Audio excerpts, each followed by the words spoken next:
decir en pocas palabras ya, o ustedes, ¿qué es lo que hace el riñón? ¿Cuál es la función del riñón? Podríamos decir regular el meridiano. Porque el riñón, una de sus primeras funciones es regular el medio interno. Porque, ¿qué es lo que hemos visto en el medio interno? Que se mantiene el agua, que se debe mantener constante.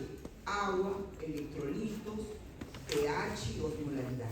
Eso, funciones que están relacionadas con la función renal. Entonces, por eso es que hemos conocido primero el medio interno para darnos cuenta que efectivamente el riñón, una de las funciones es regular el medio interno. Y ustedes en la práctica que dio de la semana pasada vieron cómo efectivamente manejaba el agua, ¿no?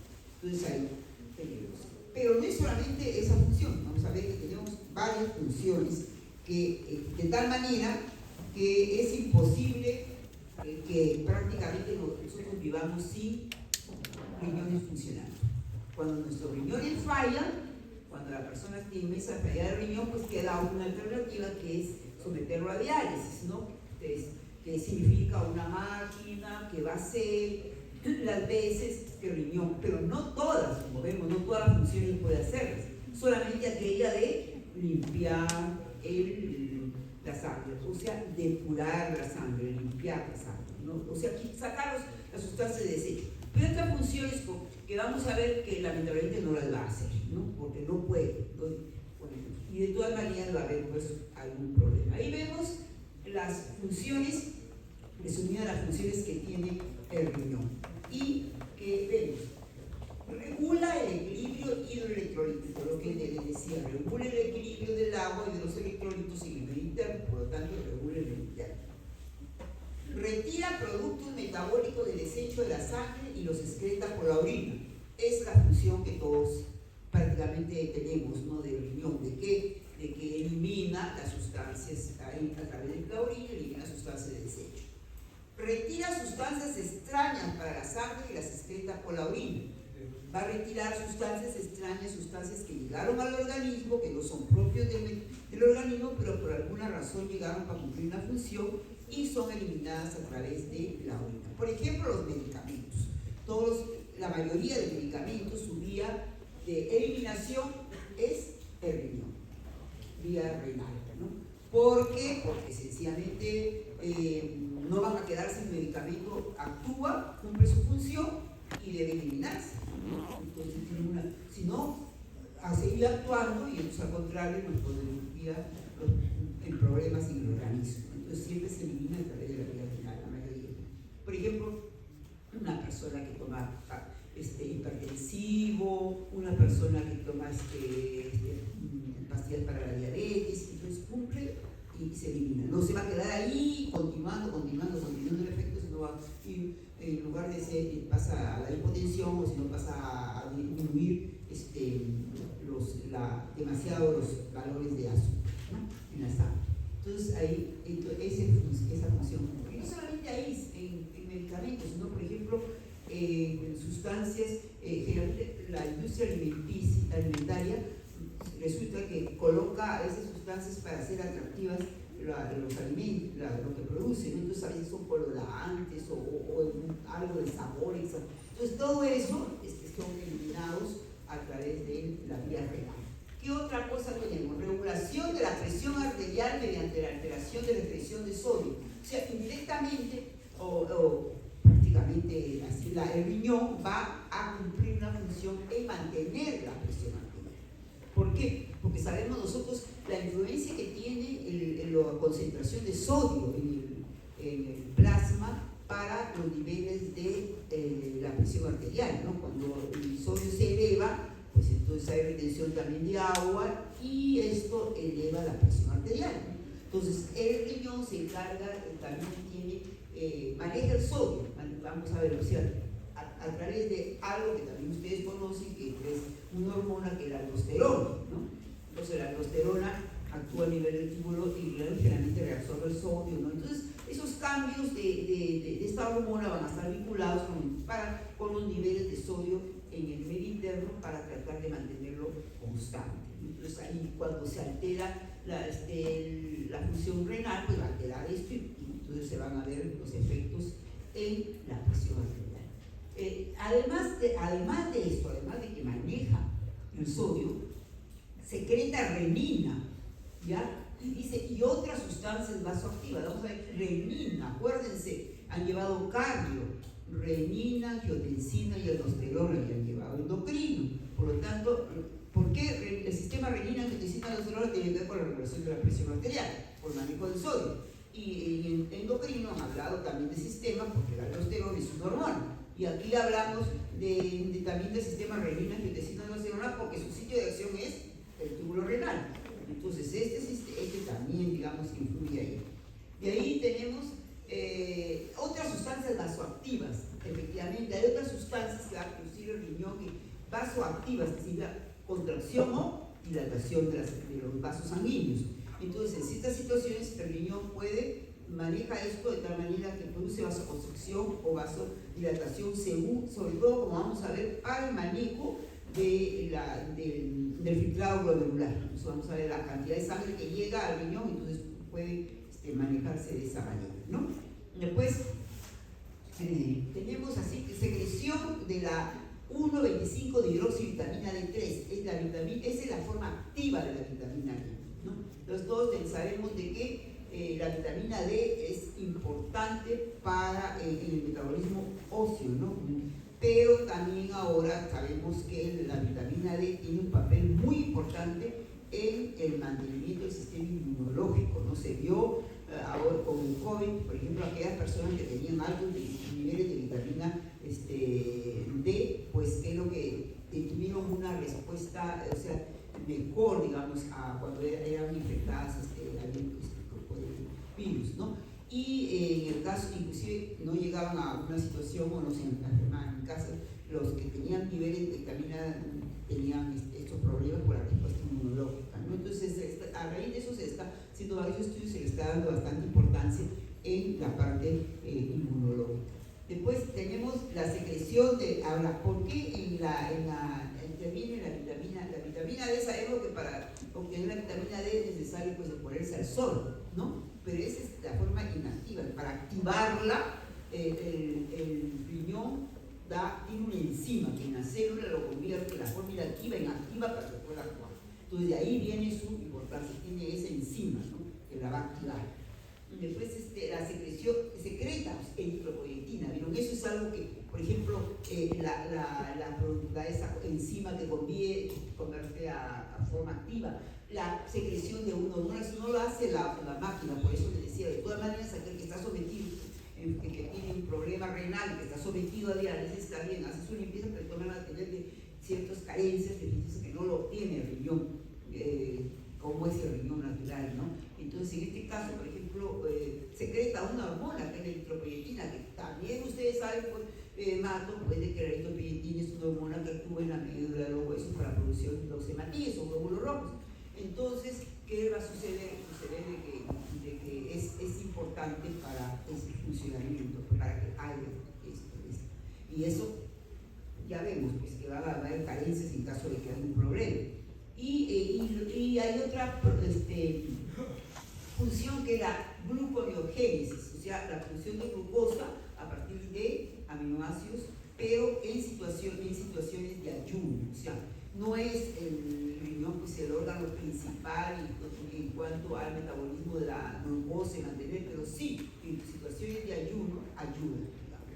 Entonces, imagínense pues una persona que no tiene una buena, o sea, que tiene un riñón insuficiente, una insuficiencia renal, entonces este riñón no va a cumplir esas funciones. Entonces ahí, por eso es importante, que en primer lugar no va a manejar el agua y los electrolitos y por lo tanto va a haber un disturbio del medio interno. En la clase pasada dijimos que era necesario el medio interno que se mantuviera para que las células, todo el organismo pudiera funcionar normalmente.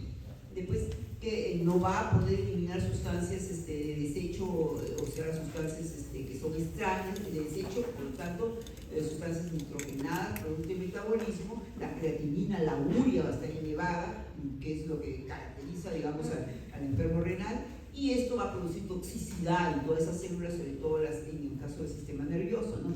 Entonces van a personas que en ese momento, cuando no están dializadas, pues están alteradas y todo, porque debido a esta situación. Y la otra cosa es de que no va mal manejo de los medicamentos. En el enfermo renal es complicadísimo porque hay que saber cómo está su riñón y cómo puede manejar esos medicamentos para no producir una sobredosis. Por ejemplo, porque al no poder eliminar se queda ahí y produce una acción mayor, ¿no? Entonces se le recomienda sobre todo no automedicarse. Es el enfermo que no puede automedicarse, ¿no? Porque no puede eliminar sus medicamentos. Va a tener alteraciones de la presión arterial, lógico, porque no hay por mal manejo de sodio, porque hay deficiencia de producción de renina, deficiencia de esas sustancias vasoactivas. Va a tener problemas de la vitamina D, por lo tanto problemas óseos. Si es un niñito que tiene insuficiencia, que hay niños que nacen con esos problemas de insuficiencia renales, pues no van a poder tener un buen desarrollo de óseo, de estatura y todo. Pues es una persona adulta que se haya presentado el problema de la insuficiencia, y si tiene varios años con este problema, entonces al final va a tener una deformación de sus huesos, ¿no? La denominada osteomalacia, ¿no? Porque va a afectar el hueso. Y lógico, ¿no? Como tu papel hemos dicho en el sistema inmunológico, no va a tener esa defensa frente a cualquier problema que se presente. Y van a tener anemia, puesto que no hay eritropoyetina, entonces va con una disminución de los glóbulos rojos y van a tener anemia. Difícil de controlar, porque es una anemia producida por una deficiencia de esta hormona, y entonces no va a ser que diferentes tipos de anemia, que como han visto ustedes no es una cuestión de alimentación, porque no se le puede dar una sobrealimentación, porque ese niño tampoco no puede recibir una sobrecarga, porque no puede eliminar los metabolitos. Entonces ahí es difícil el manejo, ¿no? Y no va indudablemente a producir, a tener, digamos, ser un extra como para ayudar en el caso de ayuno, ¿no? Porque no va a producir este ayuno. Ok. Bueno, ahora, el clásico riñón que ustedes conocen ya, ¿no? Tenemos ahí dos partes, la corteza renal, la médula renal, en donde se presentan los cálices menores y los cálices mayores, las pirámides renales. Y acá tenemos entrando la arteria renal y saliendo la vena renal, que se va bifurcando, que es muy importante la parte de circulación, puesto que el riñón maneja justamente la sangre para depurarla, para limpiarla. Si de esto se lo levantamos, tenemos un espacio, ¿no? Donde se recolecta la orina, que es el producto de todo el trabajo de todos los nefrones, que son las unidades anatomofisiológicas, y ahí sale a las vías urinarias, es el exterior. Entonces ahí se va recolectando esa. En realidad, el riñón, como sabemos, está formado por los nefrones, ¿no? Recuerden las unidades anatomofisiológicas, los nefrones.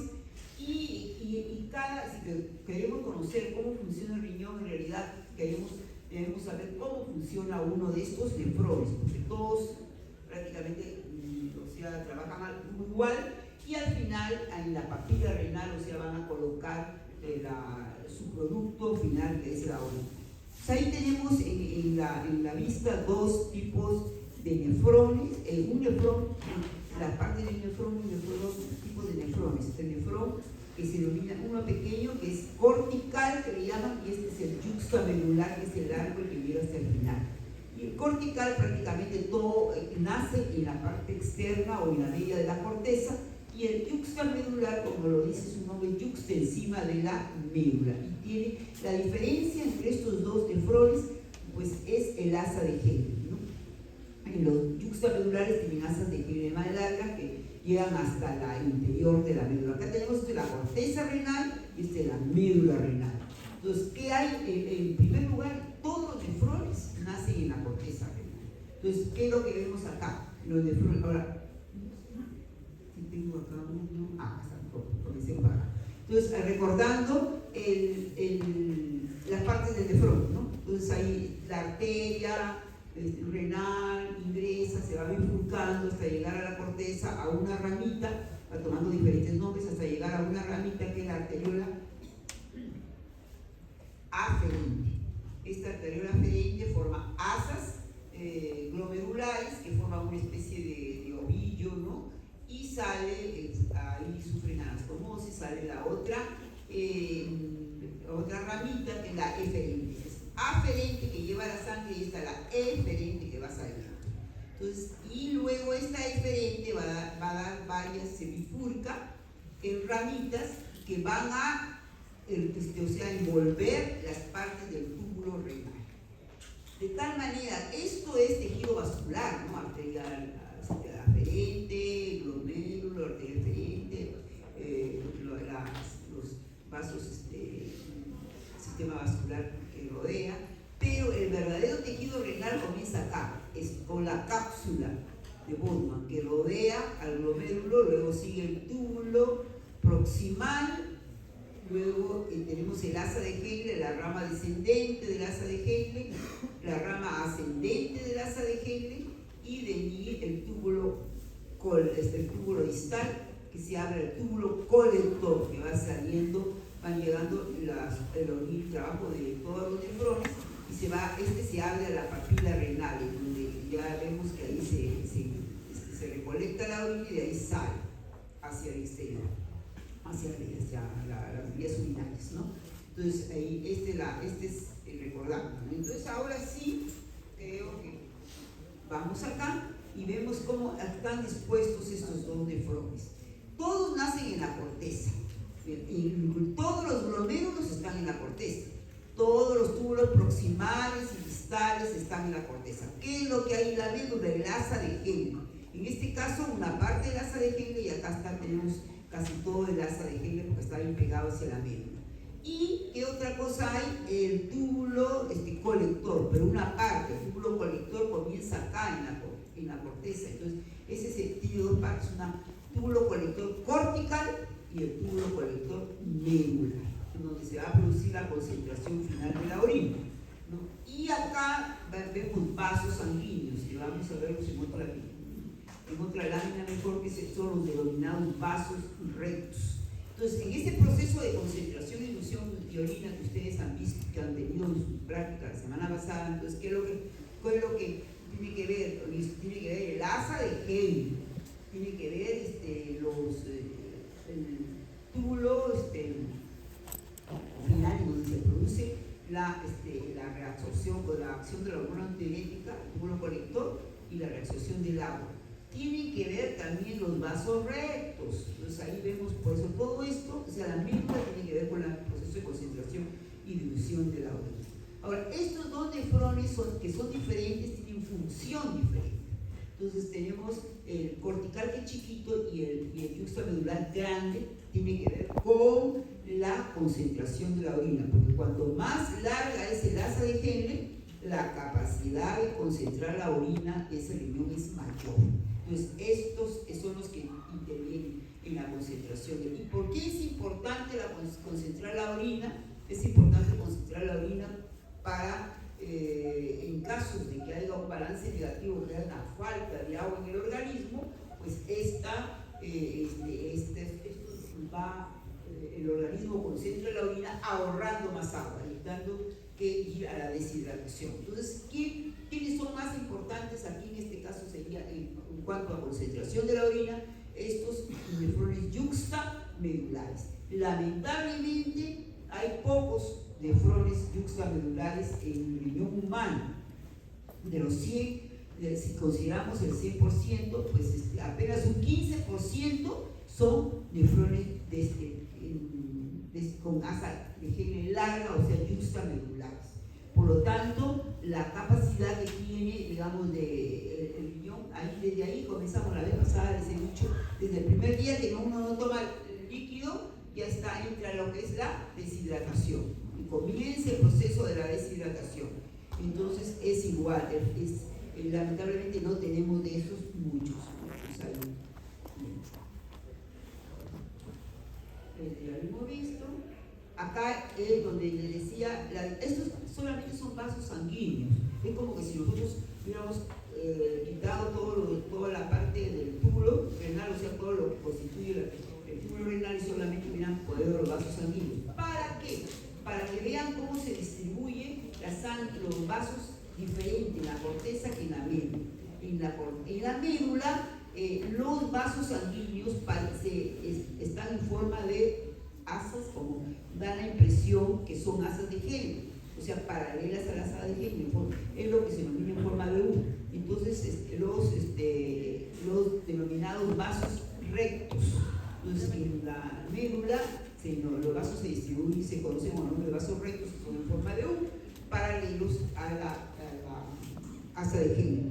Pero esta disposición en vasos rectos va a hacer que la circulación de la sangre sea menor acá que la circulación en la corteza. Entonces, porque si fuera en esta distribución, la circulación. Ahora, ¿para qué la circulación es menor?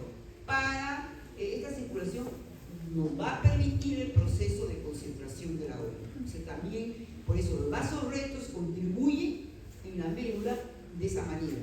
O sea, aumentando la velocidad para el proceso de concentración. ¿Y por qué?